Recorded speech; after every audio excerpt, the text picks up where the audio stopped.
ṣàlàyé ẹni rẹ fún wa irun kíkí Ọ̀ṣun adẹni rẹ ẹ gbàgbé à ń lọ ṣọ́ọ̀ṣì Ọ̀ṣun yẹn dẹni rẹ ẹ gbàgbé ìyẹn bá fi tagbè kọrùn kọsọdẹni rẹ ẹ gbàgbé ẹ méjì àtẹrà wa mọ́ alukurani suratu Hujurat kí ló Olúwa bá wa sọ ńbẹ̀ ọ̀rọ̀ Ọlọ́run ni o kí ló Olúwa bá wa sọ ńbẹ̀ ní alukurani suratu Hujurat Ọpẹ́yẹmí Abdulrasaq bàbá wa àgbà láti ìlú Ìlọrin nu suratu Hujurat àyà 13 sàmì pé Kùránì lélẹ̀ kì í sàròsọ orí o torí pé ọ̀pọ̀lọpọ̀ ẹlòmíì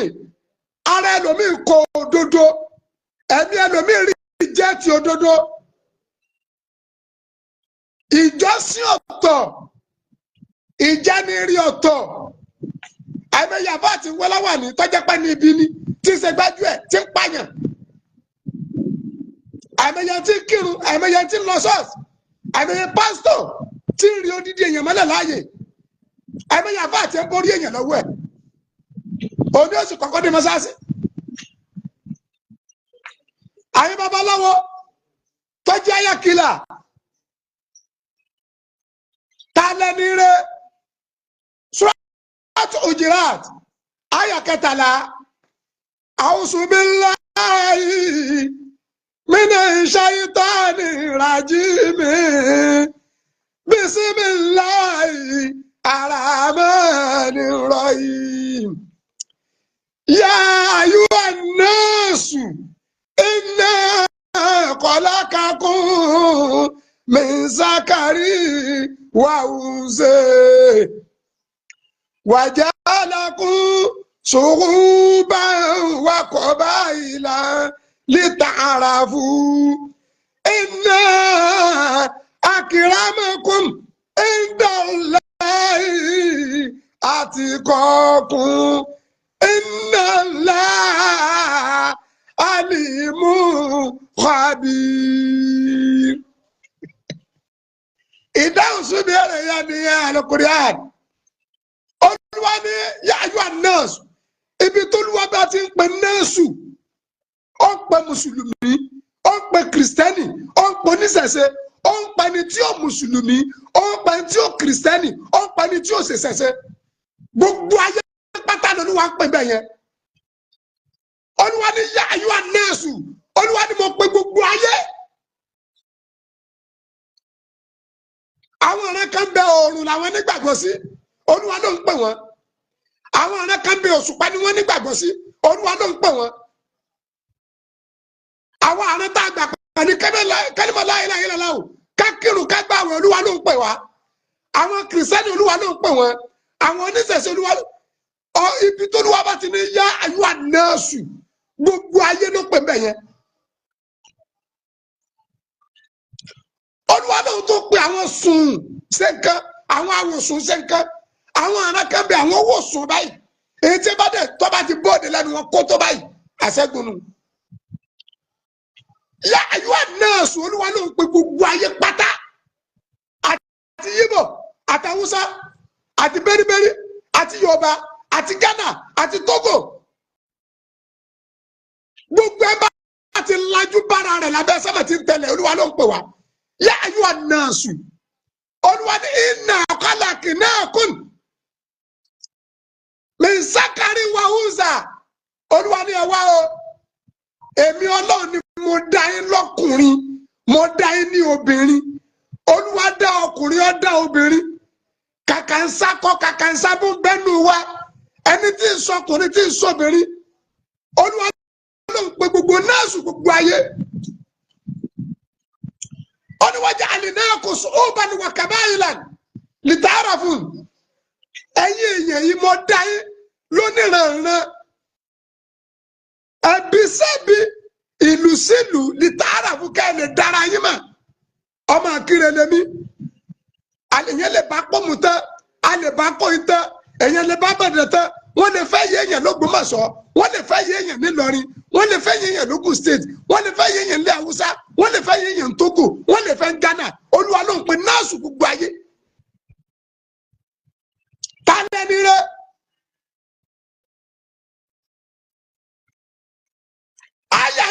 yìí ní júwe ẹni rẹ fún wa Ọlámilékan Ibrahim Ayọ̀lá àyà yìí ní júwe ẹni rẹ fún wa ṣé mùsùlùmí lẹni rẹ ẹ bá mi tẹ like mi ti fẹ́ parí àyà ìdílé mo fẹ́ kẹ́ bá mi tẹ like ẹ má bá mi share ẹ bá mi share ẹ má tẹ like ẹ share sẹ́rù kíkí sọ adẹni rẹ ṣé ṣọ́ọ̀ṣì ní lọ́sọ̀yẹ̀ dẹni rẹ mo jẹ́ babaláwo sọ́ọ̀sọ́ dẹni rẹ ta lẹni rẹ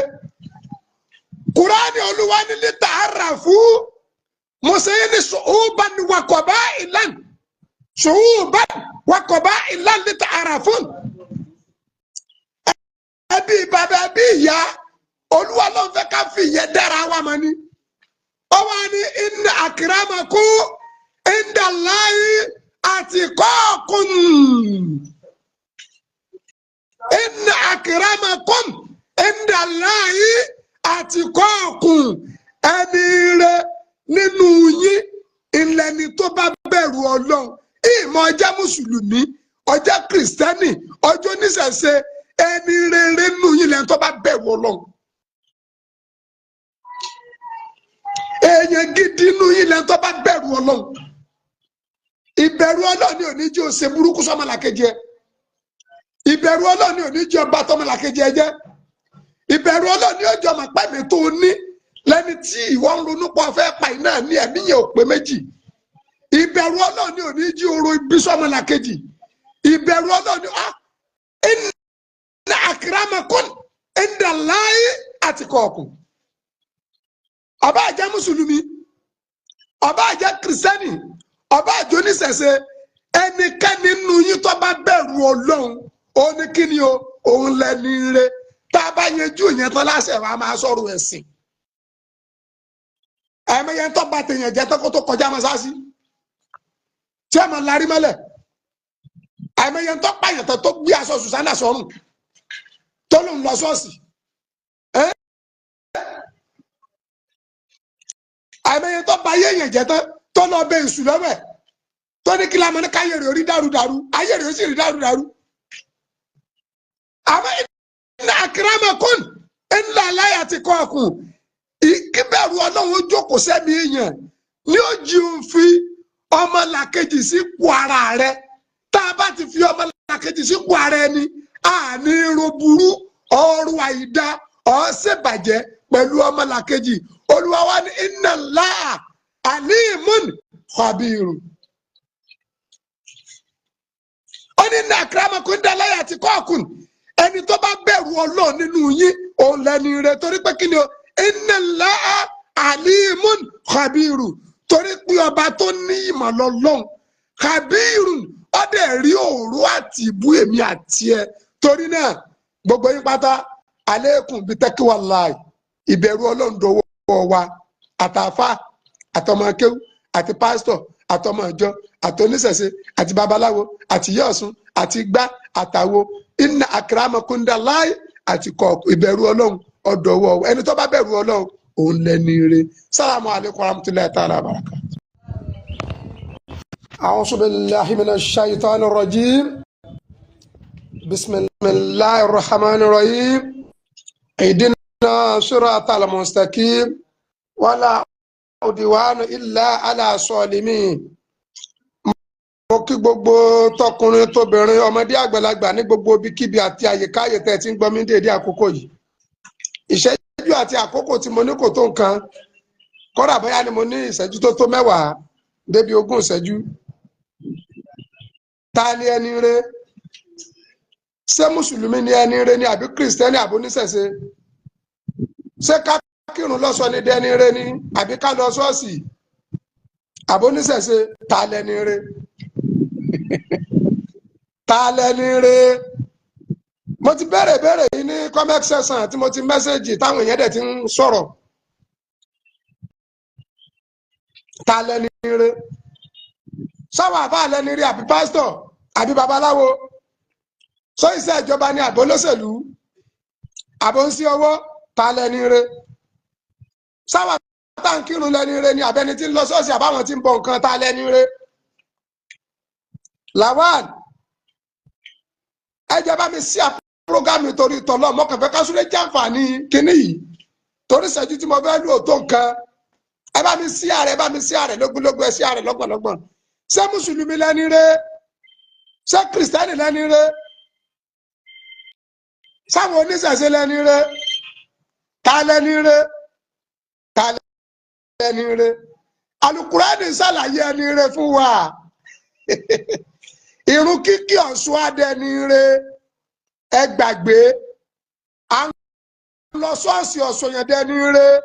ẹ gbàgbé ìyẹn bá fi tagbè kọrùn kọsọdẹni rẹ̀ ẹ gbàgbé ẹ méjì atara wa mọ́ Àlùkùránì Suratu Hujurat kí l'Olúwa bá wa sọ bẹ́ẹ̀ ọ̀rọ̀ Ọlọ́run ni o kí l'Olúwa bá wa sọ bẹ́ẹ̀ ní Àlùkùránì Suratu Hujurat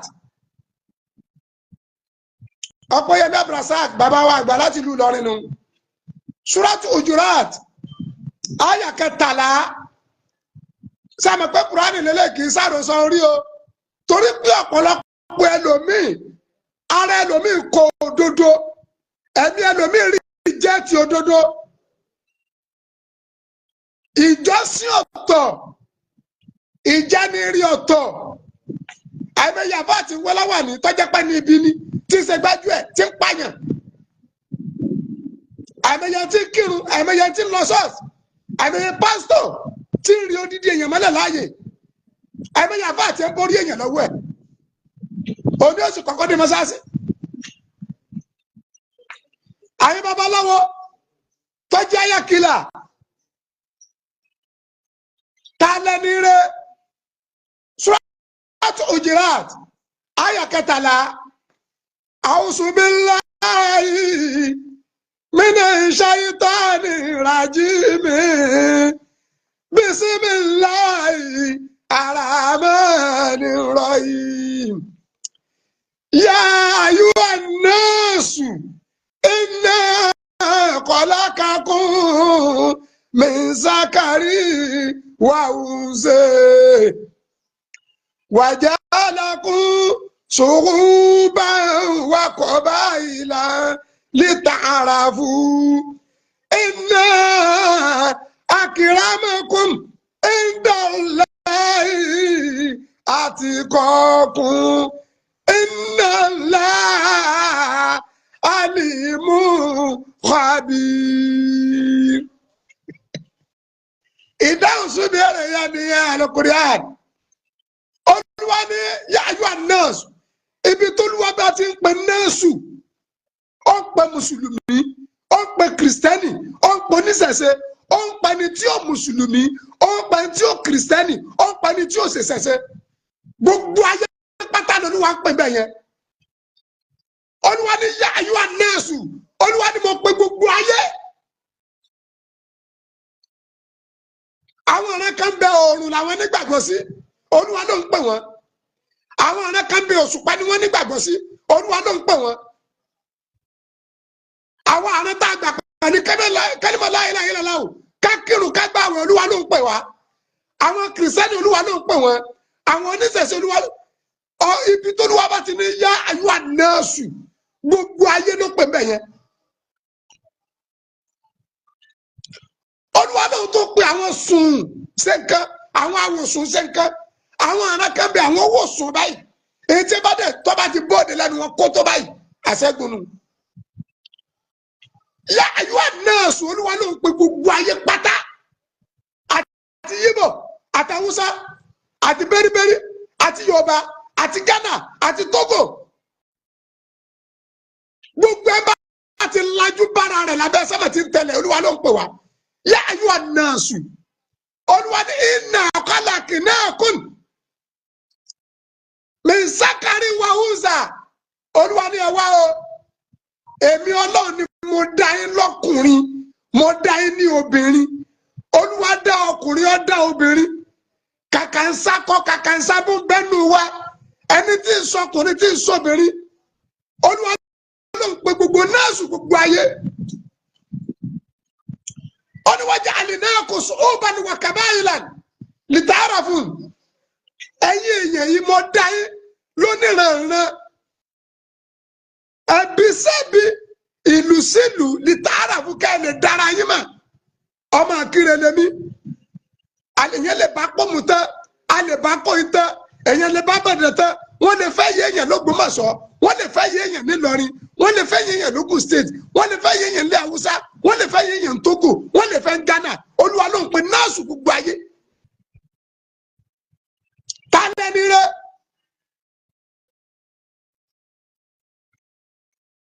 àyà yìí ní júwe ẹni rẹ̀ fún wa Ọlámilékan Ibrahim Ayọ̀lá àyà yìí ní júwe ẹni rẹ̀ fún wa ṣé mùsùlùmí lẹ́ni rẹ̀ ẹ bá mi tẹ láìkì mi ti fẹ́ parí àyà ìdílé mo fẹ́ kẹ́ bá mi tẹ láìkì ẹ má bá mi ṣíà ẹ bá mi ṣíà ẹ má tẹ láìkì ẹ ṣíà sẹ́rù kíkí sọ adẹni rẹ̀ ṣé ṣọ́ọ̀ṣì lílọ sọ̀yẹ̀ dẹni rẹ̀ mo jẹ́ babaláwo sọ̀sọ́ dẹni rẹ̀ ta lẹni rẹ̀ Kùránì Olúwa ní lítà ara fún mùsùlùmí ṣùgbọ́n wàkọ̀bá ìlànà ṣùgbọ́n wàkọ̀bá ìlànà lítà ara fún ẹbí bàbá ẹbí ìyá Olúwa ló ń fẹ́ ká fi ìyẹn dára wa mọ́ ni ó wá ní inna akramakum indallahi atqakum inna akramakum indallahi atqakum ẹni rẹ̀ nínú yín ìlẹ́ni tó bá bẹ̀rù Ọlọ́run ìmọ̀ ọjọ́ mùsùlùmí ọjọ́ kìrìsìtẹ́nì ọjọ́ oníṣẹ̀ṣe ẹni rere nínú yín lẹ́ni tó bá bẹ̀rù Ọlọ́run èèyàn gidi nínú yín lẹ́ni tó bá bẹ̀rù Ọlọ́run ìbẹ̀rù Ọlọ́run ni ò ní jẹ́ ó ṣe burúkú sọ́mọlàkejì ẹ ìbẹ̀rù Ọlọ́run ni ò ní jẹ́ ó bà tọ́mọlàkejì ẹ jẹ́ ìbẹ̀rù Ọlọ́run ni ó jẹ́ ọmọ pẹ́ẹ́mì tó ní lẹ́ni tí ìwọ ń ronú pọ̀ fẹ́ pa iná ní ẹ̀mí yẹn ò pé méjì ìbẹ̀rù Ọlọ́run ni ò ní jí oró ibi sọ́mọlàkejì ìbẹ̀rù Ọlọ́run ni inna akramakum indallahi atqakum ọba àjẹ́ mùsùlùmí ọba àjẹ́ kìrìsìtẹ́nì ọba àjẹ́ oníṣẹ̀ṣe ẹnikẹ́ni nínú yín tó bá bẹ̀rù Ọlọ́run ó ní kí ni o òun lẹ́ni rẹ̀ tá a bá yanjú ìyẹn tán láṣẹ wa máa sọ̀rọ̀ ẹ̀sìn ẹ̀mẹ́yẹ tó bá tèèyàn jẹ́ tó kó tó kọjá mọ́sáàsì tí a máa larí mọ́lẹ̀ ẹ̀mẹ́yẹ tó pààyàn tó gbé aṣọ Sùsánà sọ́rùn tó ló ń lọ ṣọ́ọ̀ṣì ẹ̀mẹ́yẹ tó bá yéèyàn jẹ́ tó lọ bẹ ìṣù lọ́wọ́ tó ní kí lámọ́ ní káyé rẹ̀ orí dàrúdàrú ayé rẹ̀ ó sì rí dàrúdàrú àmọ́ inna akramakum indallahi atqakum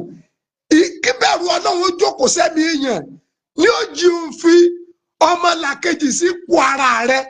tá a bá ti fi ọmọlàkejì sípò ara ẹni àní irun burú